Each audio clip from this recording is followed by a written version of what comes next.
information. Jot it down. Guess who I know? Guess who's a client of mine? Kirsty from the block. And they've got the auction on Sunday, so we've all got to go for Kirsty and Jessie. Yes, actually, I think I've seen you posting Yes. comments and supporting them. See, it's a smaller world than you think. Just letting you know. Yeah, Anita's famous now. Yep. Because you know Kirsty. So, anyway, so who am I? I'm Katie. Katie Fairbrother, not Fairweather. Kaleidoscope Creative is my business, and that was the reminding me to tell you about that. So, I'm Australian, like, not Indigenous, clearly, but from the very first free settlers, actually refugees that came to Australia in the early 1800s from escaping religious persecution in Poland, Russian, Germany area. And my family settled in the wheat belt of Australia. So both sides of the family, as far back as you can go, I'm genuinely a bogan Australian. This is in the town that my grandparents are from, and that was actually, it's in a town called Minyip, and the show The Flying Doctors from the 90s was filmed there. Most people have no clue, there's only about 2,000 people in that town now. And nearby are these famous silos which have art on them. Both of those are set in the movie The Drive with Eric Bana in that movie as well. So watch that. That's where my family's from. It's a great movie too. And escaping religious persecution, my family has a very strong background in the Lutheran Church, and my great-grandfathers and great-great-grandfathers were Lutheran ministers, and that was the local church that was actually located on my grandparents' property until in about 1940 they trucked it into town. Very cutting edge in the day to transport a building kind of before it was done. So that's my background. Oops, hang on. And this is my family. That's my son, Blue Steel, me, and our cat, Smuggle. She's an illegal immigrant. She's never been permitted to live wherever we've lived, so she's snuck in everywhere. I have quite a big family. I'm the second of 4 children. Half of my family is in Australia, all on the Gold Coast now. And my sister and her family live in Palmerston North in New Zealand. She's a doctor and has 5 kids. She's a breeder. Some personal interests for me, I love swimming, it's my happy place. And when I needed to come back to Queensland, I realised what's important to me. My son, my family, and the beach. And that's all on the Gold Coast, all in southeast Queensland. This is my anchor, this is my home. I've been here since I was 12, and now I'm back. I love creating, drawing. See the progression, there's a caterpillar, drawing tree. And that's become a print that I made in a pattern design making course that I've printed onto fabric and actually made into a cushion. And I love creating stuff. This was a fancy dress party for Labyrinth. And I went as the wall, because you can't have the Labyrinth movie without the wall, right? So I was like a prop that everyone had in the background of their photos. I made that in 24 hours. And I love performing. So Sheb asked me earlier if I've done drama. I did as an adult, not in high school, and I performed in some plays that have won awards in local community theatre. I've got a Guinness World Record as the largest group of people best dressed as Spider-Man, which I think I shared last time. This was a photo with my acting team, and the 6 Degrees of Separation. I studied at ACA in Sydney, Actors Centre Australia, and that is like the equivalent of NIDA, and sort of, the B grade, not quite. But Hugh Jackman studied there, and he's actually the patron of the Actors Centre Australia, so it's a small world. And then I'm a bit crazy, and at the Commonwealth Games, I pretended to be the koala and was climbing around in the trees, just because I could. And I also have spent a lot of time volunteering, probably from the background that I have in church environments. I've been a youth group leader since I was 15. I've always done something volunteering. So I had 5 years as a surf lifesaver in Bondi. Again, it's my happy place, the beach, and it was pretty cool to have some experiences like coordinating major rock rescues that happened on New Year's Day when there were 30,000 swimmers at the beach and some chick decided to climb down the rocks and shatter her leg. Anyway, some people have. And again, when I can merge all 3, performing, having fun, volunteering, being a bit crazy. This is me in the medical team at the Commonwealth Games, and the Kookaburras who won gold in hockey, and just some crazy photos of me sneaking around behind the scenes where I wasn't meant to go, but I'm going to break the rules where I can. And yeah, that was me making some fun of a, semi-serious situation. From a professional point of view, this is my professional brand as an individual, and I've built my business on the back of me. And typically in architecture, we just work for someone else and we're in the shadows, and that doesn't work for me because I am my brand, but I can't sell me. I can serve with my services, but I can't sell me as a business asset. So I've been working to develop both aspects of my career and my business. And I'm a registered architect, a couple of degrees, diploma and associate diploma, 12 plus years, 14 years of study, too much to talk about. Some of the things that I've professionally achieved, that is the background of who I am. I've won Premier's Awards for some of the work that I've been involved in. I was a startup member founding member of Startup Academy for the business of architecture. And that was kind of cutting edge because that was like a long time ago now, and before startups were a thing.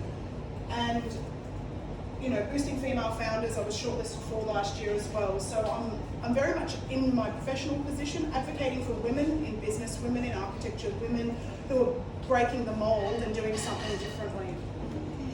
But where did it all start? Why architecture? I loved things like the Jetsons, Enid Blyton, Mystery and Intrigue when I was a kid, that sort of, you know, gadgets and invention that sort of set your mind alight when you were reading books or watching cartoons and having that sort of playfulness. I've always loved mystery and intrigue. If I wasn't an architect, I would have been a spy, you know, hiding in plain sight. People go, I'd be found, but you know, maybe not. Every building needs an architect, and every building might need some secret squirrel stuff.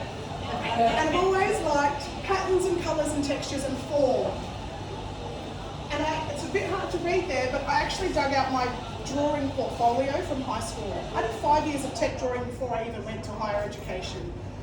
These are drawings that I did that were actually physically drawn. I've still got the A3 drawings of them. They're technical drawings, learning the skill of producing mechanical things for, like this could be a sheet metal fabrication. I was 15 when I drew this. I'd already been doing this from 12 to 15, 16. I was young in high school. Bit faint, some perspectives. So I'm learning the technical skills of how to draw, how to execute, how to detail. Mechanical componentry. You wouldn't think that that's something that an architect would need to know, and most don't do this, but I had 5 years of this kind of drawing before I even went to university. And just some examples of sketches and ideation when working through a design concept. I have brought some other things with me. It's too hard to sort of show around. If anyone wants to have a look, I know last time I was asked to have more drawings. And these sort of showcases some projects that I've worked on. Progressively, so from high school tech drawing to TAFE to university, I've worked all the way through. So this is an example of a high-end residential at Mermaid Beach. I was doing that when I was a student, and I was doing architectural detailing at 2021. Concept designs for residential developments up in North Queensland. More technical details. This is the skill of architecture is actually knowing how buildings go together, and this is the expertise that I have worked to know what has to go into a building to make it work. And not just from a design, but from a technical, all the electrical design furniture, interior design components, tile layouts. Does that look familiar? Does that look like Hodder? Anyone? That was in '98. It took me 3 weeks to design tile layouts for that wet area. Hamilton Island Resorts. This was in '98 as well. And I've put that one in there really just to show that those technical drawings that I was doing in high school laid the foundation for me to be able to draw this kind of stuff at a really young age and be useful in employment. So I've never had a break because I've always been useful in every place I've worked at. And this was complicated. Lots of curves, lots of things that have to come together and that can be built. The builder needs to be able to build off this. If you've got curves, that's a really difficult thing to build on site. And it's not just the builder, it's all of the other trades as well. How do you get a window to fit? Complicated. So I've just kept some of them in there as a reference point, and this is an example of some interior stuff. I think I had a couple of this last time, but my cousin needed some help in buying a unit, and she was looking at something that she could renovate, and she's in Melbourne, and I just was helping her remotely with some ideas and things to look for so that she could get a unit and know what she could do with it before she bought it. She then subsequently did the work herself. It took her 2 years. Didn't want to pay for me. But that's a concept design that I came up for her with what to knock out, what to do, how to make it work for what she needed to do. So that was the same unit, renovated. I don't have any afters. This is about what makes space. So when I'm designing, I'm thinking about people. How do you sit? How do you use space? How do you reach? How do you fit in space? Because space is about occupation. It's the human factor. And it's also about how you house things in your space. You have to have a layout. There's no point having a room that you can't fit things in. What furniture are you going to use? Those things, the end game is important to consider at the beginning so that you've got the right outcome when you finish. Architecture is also more complicated in that we could be looking at developments. This was a 500-acre site that had nothing on it, completely greenfield, and the client was wanting to do like an eco-village, but they weren't sure what they could do there. It was a very steep terrain. So this was in the academy that I worked in, did a investigation to work out what could be an option in that project. I think I showed this last time. Infrastructure, worked on massive projects. Some of them being award entries, not winning this one, but we were up against churches, so train stations. This is a project that I was the lead architect for in Shell Harbour, $58 million civic hub. And that actually came about from a design competition that had 3 separate concepts that went to public vote. And the community voted on this one, which was the wave, and that's what we ended up completing, and it's been built and it's now won a heap of awards. So my job was to actually run the whole design team and liaise with the client and manage all of the consultants. And then Ultimo Public School was a 6-story, again, it's about $60 million project in Sydney. I was the lead project manager on this. And that's just an example of some of the stuff that I was having to manage with a very small /zero team. To run a project, it's not just design, it's scope, it's quality, it's time, it's cost, it's risk, it's procurement. I had to run all of those things, making sure that the design team and all the consultants were keeping it all together. That again has also won some awards. Although we had a parliamentary inquiry because it was a difficult community and the budget didn't match by 13 million, and I had to work up a new business case to go to Treasury to get enough money to build what the Department of Education actually needed for this building to work. So from a business brand and strategy, architecture, interior design, project management, master planning and property development are my core areas of interest and services across a range of sectors, as you can see. Some business boring stuff, clients and things that I've worked with in business in the last 6 years. A lot of that other stuff has been a career progression, but I'm aiming high. So my superpowers, I am not your typical architect. My services are preventative because of my experience delivering such complex projects. I know what needs to happen to make sure it can be delivered appropriately, and I keep that in mind at the beginning. Because of my experience in startup academies and other things, I have a business acumen that's not normal for architects as well, so I can understand that your project is a business for you as well. And it's about creative problem solving.